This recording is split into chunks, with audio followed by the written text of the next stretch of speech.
बच्चों, आज हम उपभोक्ता संरक्षण अधिनियम 1986 को डिटेल में डिस्कस करेंगे।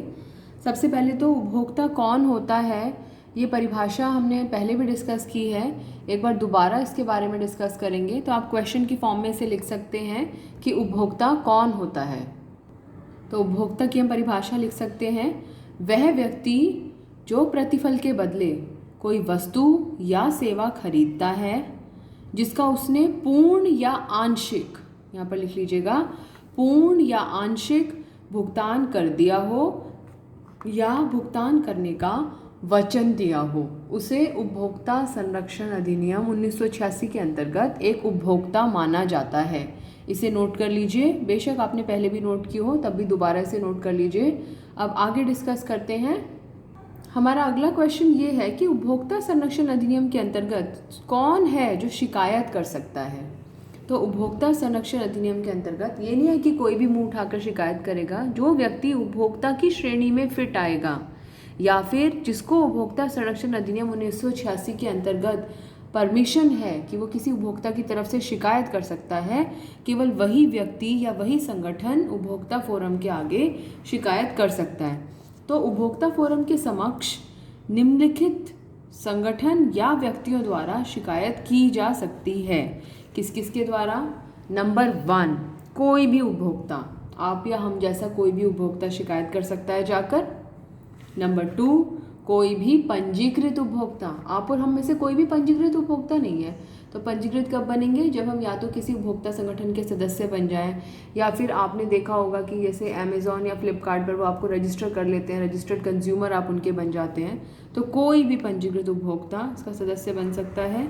तीसरा, केंद्र सरकार या कोई भी राज्य सरकार, यानी कि कोई भी राज्य सरकार या फिर हमारी सेंट्रल गवर्नमेंट हमारी तरफ से उपभोक्ता फोरम में शिकायत कर सकती है। चौथा, अब सपोज कोई वस्तु जिसका उपभोग करने की वजह से वो उस उपभोक्ता की मृत्यु हो गई, कोई ऐसी दवाई थी जो कि जहरीली थी जिससे कि इस व्यक्ति की मृत्यु हो गई, तो हम तो कह रहे हैं उपभोक्ता शिकायत करेगा, और उपभोक्ता तो धरती पे है नहीं, तो कैसे होगा?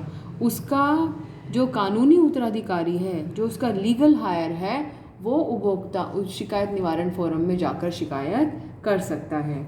और पांचवा है, अनेक उपभोक्ताओं की ओर से, बहुत सारे उपभोक्ताओं की तरफ से कोई एक या एक से अधिक उपभोक्ता, जैसे सबने मिलकर उपभोक्ता संगठन बना लिया, तो उनमें से किसी एक कंज्यूमर के साथ में अगर कुछ गलत हुआ है तो उसके लिए दूसरे कंज्यूमर्स भी आवाज़ उठा सकते हैं, या फिर दूसरे कंज्यूमर्स का एक समूह भी मिलकर आवाज़ उठा सकता है। लेकिन आप देख रहे होंगे यहाँ पर कभी भी कोई कंपनी, कोई साझेदारी फर्म, इस तरह से कोई व्यापारी ये उपभोक्ता संरक्षण अधिनियम के अंतर्गत आवाज़ नहीं उठा सकते हैं, क्योंकि उपभोक्ता कौन? जिसने अपने स्वयं के उपभोग के लिए वस्तुओं को खरीदा हो, या तो अपने लिए खरीदा हो या फिर अपने डिपेंडेंट्स के लिए खरीदा हो। डिपेंडेंट्स का मतलब क्या है? जैसे अगर मैं बाज़ार से कोई सामान, कोई फल या चॉकलेट्स लेकर आ रही हूँ और उसको मेरे बच्चे भी खा रहे हैं, तो मेरे खरीदा मैंने है, लेकिन उसके उपभोक्ता मेरे बच्चे भी माने जाएंगे।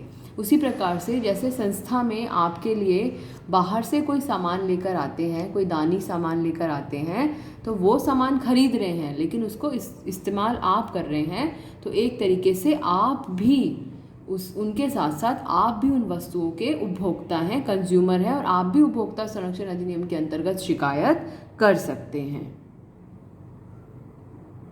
अब बात आती है कि शिकायत करने के लिए जाना कहाँ है। तो उपभोक्ता संरक्षण अधिनियम के अंतर्गत क्या शिकायत निवारण एजेंसियां हैं? इसको 3 टायर एजेंसी बोलते हैं। 3 स्तरीय शिकायत निवारण एजेंसी का नाम दिया जाता है। 3 लेवल्स हैं। कौन कौन से वो 3 लेवल हैं? जिला मंच, राज्य आयोग और राष्ट्रीय आयोग।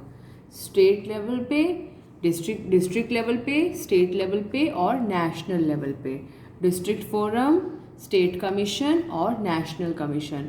अब कैसे पहचान हो कि हमें जिला मंच पे जाना है, हमें राज्य आयोग में जाना है या हमें राष्ट्रीय आयोग में जाना है?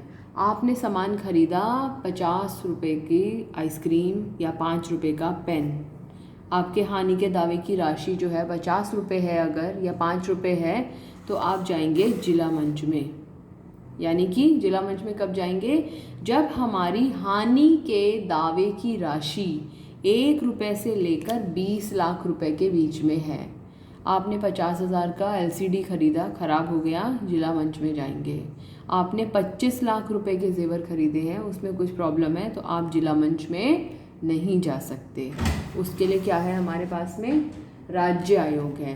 राज्य आयोग की क्या परिभाषा, जब हानि के दावे की राशि 20 लाख रुपए से ज़्यादा हो, इसलिए मैंने यहाँ पर क्या लिखा है, 20 लाख 1 रुपये से लेकर 20 लाख 1 समझिएगा, इसका मतलब क्या है, 20 लाख तक है तो इधर 20 लाख से 1 रुपया भी फालतू है तो आप राज्य आयोग में जाएंगे।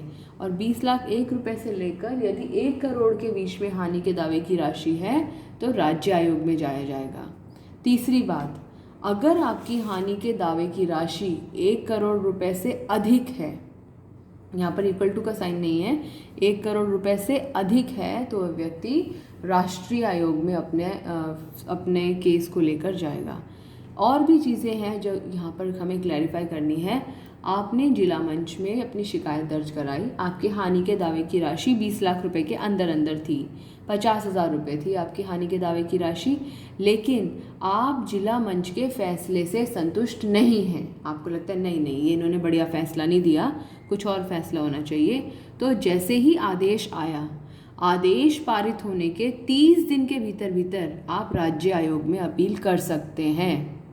दूसरी बात, फिर आपको राज्य आयोग का फैसला भी पसंद नहीं आया तो आदेश पारित होने के 30 दिन के भीतर आप राष्ट्रीय आयोग में भी अपील कर सकते हैं। अब आपको राष्ट्रीय आयोग का भी फैसला पसंद नहीं आया तो भैया राष्ट्रीय आयोग से आगे आप नहीं जा सकते। आपको 2 मंच प्रदान किए गए, अगर आपको इनका फैसला भी नहीं पसंद आया तो आपको राष्ट्रीय आयोग के फैसले को मानना ही मानना पड़ेगा हर हालत में। दूसरी बात करते हैं राज्य आयोग की। राज्य आयोग में जिसने अपील किया, जिसकी हानि के दावे की राशि 20 लाख रुपए से ज़्यादा थी और उसे राज्य आयोग का फैसला पसंद नहीं आया, तो वो उपभोक्ता या वो पीड़ित आदेश जारी होने के 30 दिन के भीतर राष्ट्रीय आयोग में अपील कर सकता है। और अगर उसे भी राष्ट्रीय आयोग का फैसला पसंद नहीं आया तो फिर तो उसे भगवान से ही जाकर अपना निर्णय सही करवाना पड़ेगा, क्योंकि उसे भी राष्ट्रीय आयोग के अलावा और कहीं पर जाने की अनुमति नहीं है। तो जिला मंच वाले को 2 जगह मिली जहाँ पर वो अपने सुनवाई दोबारा करवा सकता है। कौन कौन सी, राज्य आयोग और राष्ट्रीय आयोग। राज्य आयोग वाले को 1 जगह मिली जहाँ पर वो अपनी अपील करा सकता है, वो है राष्ट्रीय आयोग। अब बात करते हैं राष्ट्रीय आयोग वाले की, जिसके हानि के दावे की राशि 1 करोड़ रुपए से ज़्यादा है और उसे वो राष्ट्रीय आयोग के फैसले से संतुष्ट है ही नहीं। अब वो क्या करे, क्या उसे कोई दूसरा मंच प्रदान नहीं किया जाना चाहिए? 1 करोड़ रुपए से ज़्यादा का दावा है, बिल्कुल किया जाना चाहिए।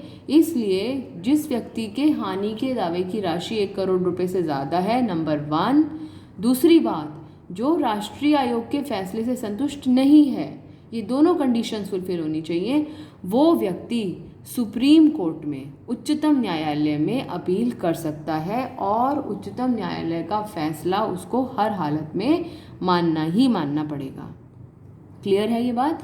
तो जिला मंच वाला 2 जगह जा सकता है, राज्य आयोग वाला 1 जगह जा सकता है और राष्ट्रीय आयोग वाला सुप्रीम कोर्ट जा सकता है। सुप्रीम कोर्ट, हर कोई सुप्रीम कोर्ट नहीं जा सकता।